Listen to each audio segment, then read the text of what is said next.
Halo pemirsa, selamat berjumpa kembali dengan saya Argo Pratomo Nugroho. Kali ini saya mencari sahabat lama karena saya mengenal beliau ini sudah puluhan tahun, mungkin sekitar 30 tahun yang lalu. Karena Mas Suyanto Siregar ini adalah adik kandung dari sahabat saya yang sudah lebih dulu saya bersahabat dengan Pak Dedi Suwadi Siregar SH yang juga seorang advokat. Dan adiknya waktu itu saya kenal masih baru saja datang dari Sumatera. Dan kali ini sekarang beliau sudah jadi koordinator wilayah Peradi untuk DIY versinya Oto Hasibuan. Selamat berjumpa Mas Suyanto Siregar. Iya, selamat berjumpa Bang Argo. Apa kabar? Assalamualaikum. Waalaikumsalam. Ya. Jadi Mas Yanto, ini saya ingin tahu pendapat Anda karena saya belakangan ini kan banyak mewawancarai teman-teman advokat yang dimulai dari Pak Daris Purba juga dari Sumatera Utara juga beliau. Itu ya. Dari Surabaya mengatakan bahwa sekarang ini sangat sulit melahirkan advokat sekelas Anan Buyung Nasution, kemudian Artijo Alkotsar, J. Prinsen dan lain-lain. Ini menurut Pak Suyanto Siregar gimana nih? Iya, terima kasih Mas Argo. Ya, bagaimanapun tetap sejarah itu sangat indah ya, istilahnya dikenang kembali. Sesuai dengan apa yang kita ketahui bahwa perjalanan sejarah advokat itu sendiri dimulai sekitar tahun 60-an ya, bahkan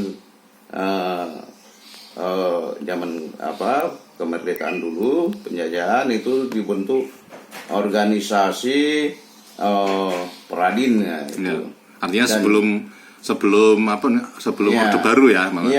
Yang mana di situ didirikan oleh founding father kita ya. Ada Yap Jamim, ada juga Bang Andan Buyung dan senior-senior kita terdahulu. Ya memang saat itu kondisi berbeda dengan saat ini, di mana saat itu jumlah pengacara ya atau advokat setelah dibentuknya undang-undang advokat disebut advokat itu masih terbatas, Pak. Dan untuk menjadi advokat itu sangat sulit ya. Kalau kita pahami memang para senior-senior kita itu termasuk Artijo Alkotsar itu ya memang benar-benar disebut advokat pejuang atau pejuang advokat. Meskipun akhirnya jadi hakim agung ya. Kalau menjadi hakim agung. Artinya di sini memang dengan kondisi saat itu bahwa benar-benar perjuangan seorang advokat itu tidak hanya untuk kepentingan membela klien secara masyarakat umum maksudnya, tapi juga ada yang sifatnya kultural. Jadi hubungan misalnya antara masyarakat hukum adat dengan pemerintah atau tentang pembebasan lahan misalnya. Nah, jadi saat itu juga undang-undang itu masih terbatas, dan dengan kondisi seperti itu tentunya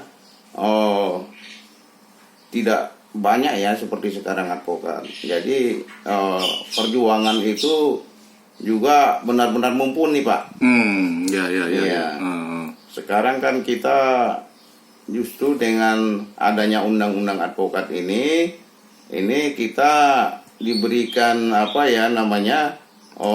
perluasaan. Iya. Juga dalam hal ini kita setara dengan penegak hukum lainnya. Nah, contohnya di sini ada 5 undang-undang penegak hukum termasuk kehakiman, Mahkamah Agung, kejaksaan, kepolisian dan advokat. Jadi seiring dengan perkembangan waktu tadi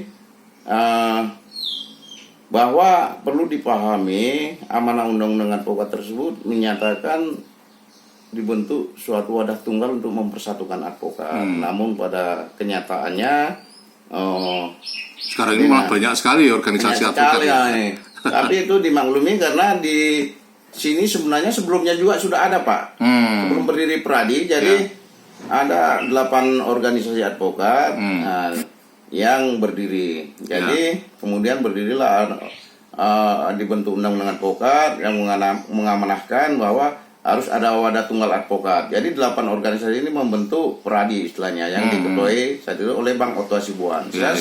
Salah satu produk pertama, Pak, ini produk pertama Pradi melalui perekrutan atau proses pendidikan PKPA, ujian sampai dengan pelantikan dilakukan oleh Pradi yang sebelumnya dilakukan oleh Pengadilan Tinggi. Dan sampai sekarang masih di jalur Otto Hasibuan ya? Iya, alhamdulillah. Karena kan Pradi ada beberapa itu ya.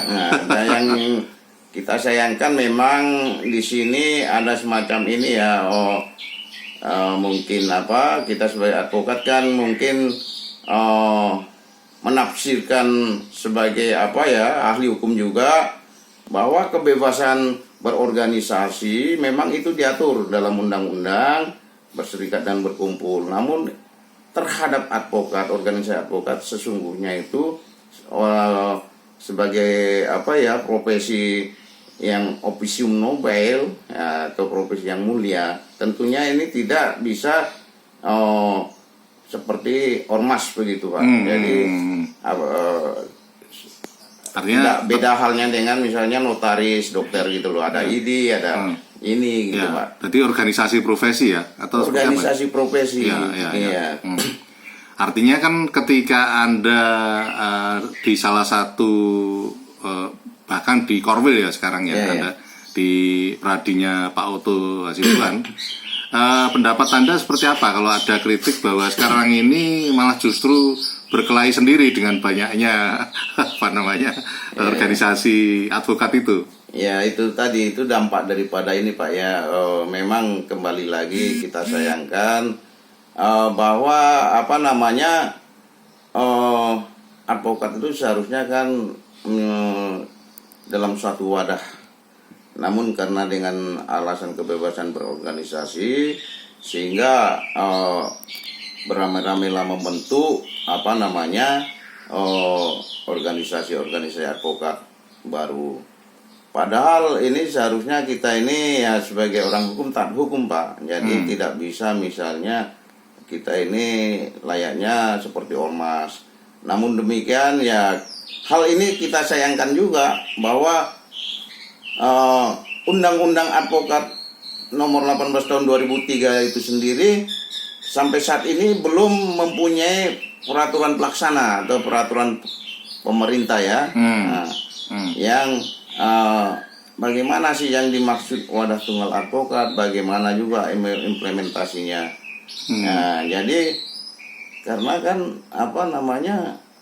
kita sendiri juga mengingat sejarah, Pak. Apakah advokat ini juga dikhawatirkan kalau menjadi satu wadah misalnya? Kita ingat dulu zaman Cicero ya, istilah Yunani itu ada istilahnya kill the liar, kan, bunuh pengacara, penguasa saat itu loh. Jadi ada semacam kekhawatiran penguasa terhadap lawyer atau advokat atau pengacara dalam hal ini, sehingga kalaulah memang advokat ini bersatu dan mumpuni, seperti kita kembali lagi ke tadi zaman founding father kita, ada Bang Adnan Buyung, Bang Artijo, Yaptian dan lain-lain itu. Jadi kekuatan yang besar ya, Bang? Kekuatan yang besar, bahkan ya sering menggugat pemerintah, Pak. Sehingga seperti Bang Adnan Buyung sendiri kita ketahui sampai istilahnya di negeri Belanda kan begitu.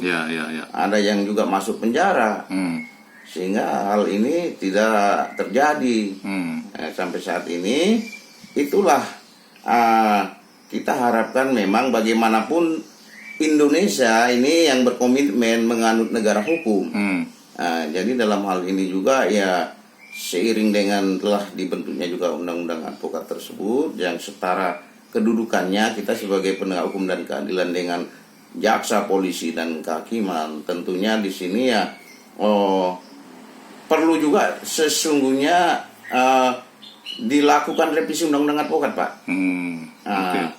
Atau juga sebaliknya ketika momen-momen tertentu kegiatan yang dilakukan oleh advokat, baik itu berupa rakernas, munas atau juga kongres, itu di sini kita lihat sangat minim atensi dari pemerintah, Pak.